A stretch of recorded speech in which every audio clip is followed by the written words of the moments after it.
الحمد لله رب العالمين والصلاة والسلام على سيد المرسلين وعلى آله وصحبه ومن تبعهم بإحسان إلى يوم الدين. My dear respected brothers and sisters, Assalamu alaikum wa rahmatullahi wa barakatuh. My dear respected brothers and sisters in humanity, a pleasant good afternoon, and may Allah subhanahu wa ta'ala guide all of us towards His mercy.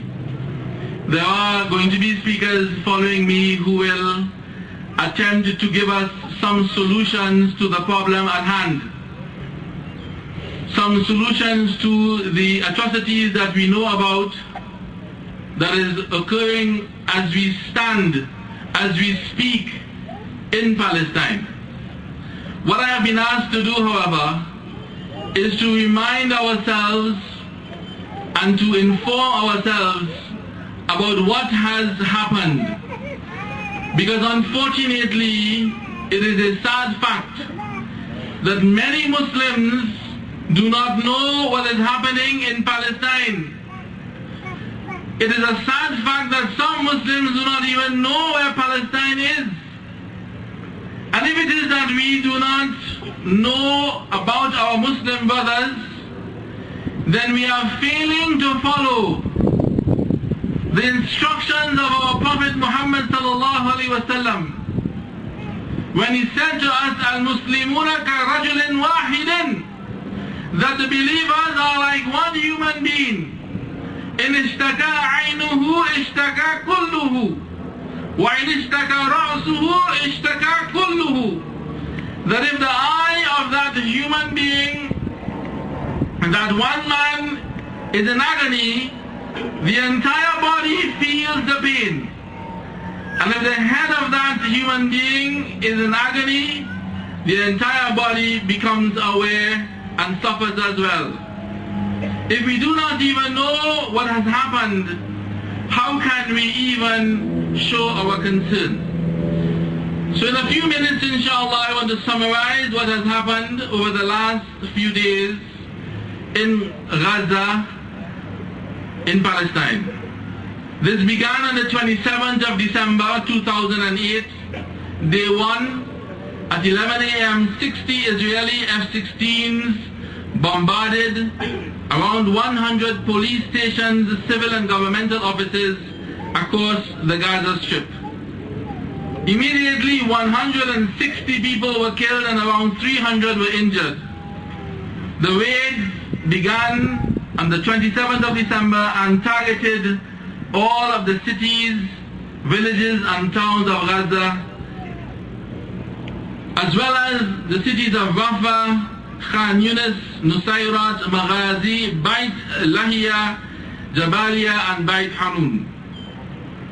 On the 28th of December, day 2, more troops, tanks and heavy guns arrived on Gaza's borders, and Israel vowed a ground invasion. They called on 6,500 of their reserved soldiers to be ready for military operations in Gaza. They began, Israel then on that day, hitting mobile targets in Gaza, such as motorcycles and cars. Day 3, 29th of December 2008, the United Nations Secretary General Ban Ki-moon appeals for a halt to the unacceptable violence in Gaza and Israel, and it calls for a ceasefire, saying that a ceasefire should be declared immediately. Nothing was done. In fact, Israel attacks close to the United Nations offices, and the United Nations responded by saying that they were recklessly endangering United Nations personnel and property.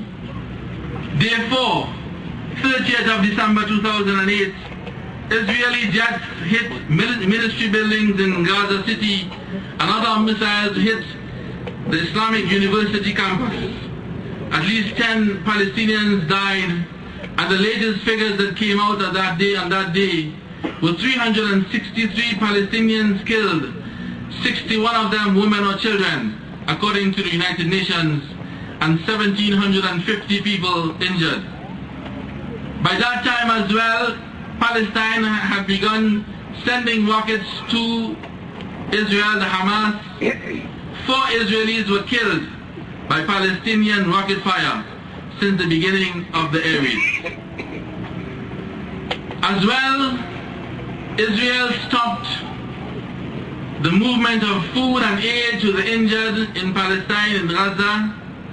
93 lorries and 5 ambulances donated by the government of Turkey were allowed, but the United Nations said that this is a fraction of the 600 lorry loads of food and medicine needed every day to meet the basic needs of the besieged people in the Gaza Strip.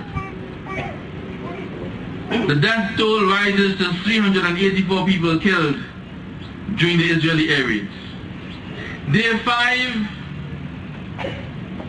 Israel rejects calls for an immediate temporary ceasefire to allow humanitarian aid into the Gaza Strip after 5 consecutive days of aerial bombardment.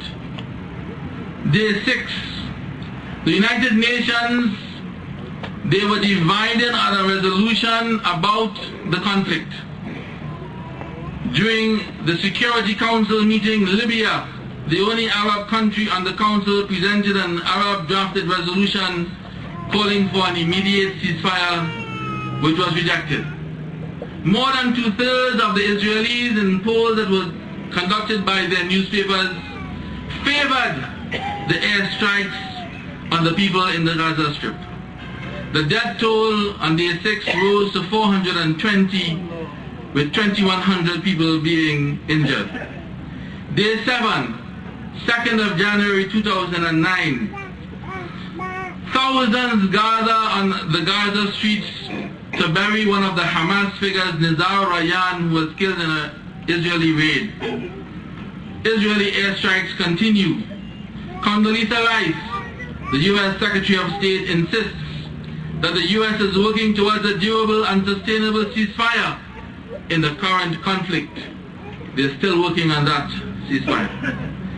The Associated Press reports that Israeli aircraft have struck about 15 houses in their latest pre-dawn raids on Gaza. The toll over the first 7 days of Israel's aerial bombardment on Gaza has now reached 428, including women and children. The Egyptian foreign minister issued a statement saying Egypt is in talks with the leaders of Hamas over Israel's assault on Gaza. Day 8, January 3rd, 2009. The Israeli military says it has carried out more than 700 strikes on the Gaza Strip since the conflict began. The Israeli air raids destroyed the American International School of Gaza in Beit Lahia to the north. The Organization of the Islamic Conference calls on President-elect Barack Obama to pay utmost attention to the possible repercussions of the ongoing Israeli war in Gaza.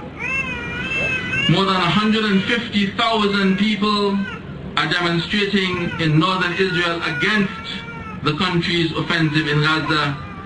The death toll rises to 441, 2,800 people injured. Witnesses said that 200 people were praying inside the Ibrahim al-Maqdana mosque when it was struck by an Israeli missile, and 10 Palestinians were killed after an Israeli air raid strikes another mosque during prayers in the northern town of Jabalia. The latest toll, 450. The next day, day 9, 4th of January 2009, 5 more Palestinians reported to be civilians killed in Gaza City after artillery shells lands in a shopping area. The death toll rises to 477.